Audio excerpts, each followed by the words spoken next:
When considering the rules of sowing and reaping that are very general, they're also promised in the Bible. And we come to realize that reaping, it comes much later than the planting.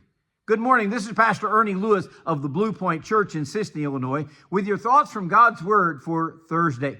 You know, one of the general rules of sowing and reaping is that there must be a time of waiting before we see the harvest of the seeds that we've planted. There are several ways to look at that growing or that maturing period. For that one who has sown their wild oats, they may be lulled into thinking that they will not reap the judgment of the bad results of their sowing. They don't recognize that it takes time for those seeds to take root and bring out a good crop. Now, the criminal may think he has gotten away with his crime because he doesn't recognize any immediate repercussions for the wrong that he's done. Some will even say the wheels of justice grind slowly, but they certainly grind exceedingly fine. This is talking about the legal system, which seems to drag out a case until some have even forgotten the crime, but they're gathering evidence so that they can make a proper case.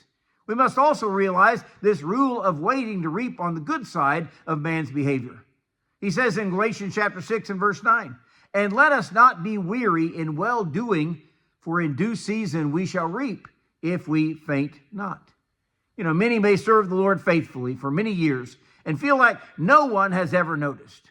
That's why Paul warns against growing weary here in our well-doing. It may be too easy to say, all my labors and my good deeds are going unnoticed. They're even unrewarded. Well, these words come from Paul, who has labored across much of the known world in that day, even spending time in various prisons. And yet he says, don't give up too soon.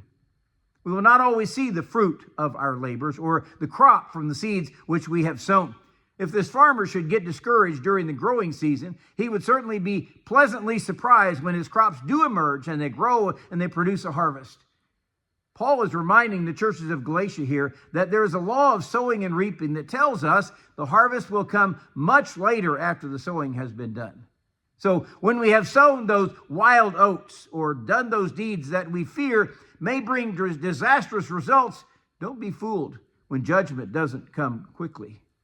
And when we have been faithful to do God's bidding, don't get discouraged that there are no sudden or immediate results.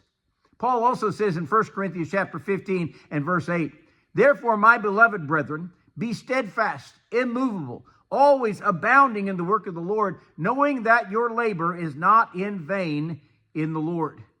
You see, the idea of being steadfast means we don't waver with every contrary wind that blows. Immovable also refers to the fact that Satan and this world, or even our dampened spirits, will not stop us from what we should be doing.